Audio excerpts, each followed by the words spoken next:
दोस्तों first part में हमने देखा था उसकी आत्मा के बारे में कि वो घर में आ गई थी। चलिए अब हम सेकंड पार्ट में जानते हैं आगे क्या हुआ था।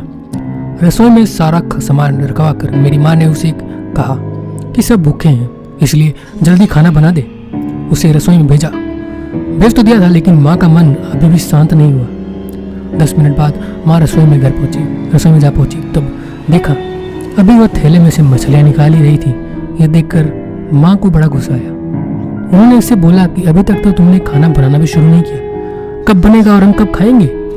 उस महिला का चेहरा अभी भी ढका हुआ था, इसलिए किसी ने उसका चेहरा नहीं देखा। माँ उसका चेहरा देखने की कोशिश करती रही, लेकिन उन्हें उसकी झलक भी दिखाई नहीं दी। माँ ने कहा कोई जरूरत हो तो बुला लेना, लेकिन फिर भी वह कुछ नहीं बोली। उन्हें लगा कि शायद अनजान लोगों से वो डर रही होगी या वो शर्मा रही होगी, इसलिए माँ ने कुछ नहीं बोला।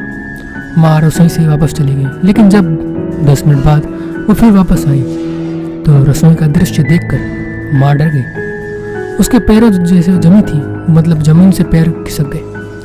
उनके गले की आवाज़ नहीं निकल रही थी। उन्होंने देखा वह औरत जो है रसोई के स्लेब पर बैठकर कच्ची मछलियाँ खा रही है। सारी रसोइयों में हड्डी और मांस के टुकड़े बिखरे पड़े। उसके सिर का घूंघट भी उतरा हुआ था। उसका चेहरा बड़ा खौफनाक था, बाल बहुत बड़े और नाखून एकदम काले। वह मछलियाँ खाने मग्न थी, इसलिए उसका ध्यान माँ पर नहीं गया। माँ चिल्लाई ही नहीं, क्योंकि उसको माँ का मतलब कि माँ जो थी उसकी पूरी आवाज़ ही दब गई थी। माँ ने एक थाल उठाया और वह चूल्हे से जलता हुआ कोयला उठाकर उसकी तरफ दौड़ पड़ी। उसे आज भी वो औरत दिखाई देती। कोयला उस चुड़ैल में फेंक दिया। आग की जलन की वजह से वह तेज तेज चिल्लाने लगी। उसका आवाज़ सुनकर सारा घर इकट्ठा हो गया। उसे आग दिखाकर घर से बाहर निकाला गया। उसकी आवाज़ इतनी तेज थी कि आसपास के लोगों का भी बाहर जमावड़ा लग गया।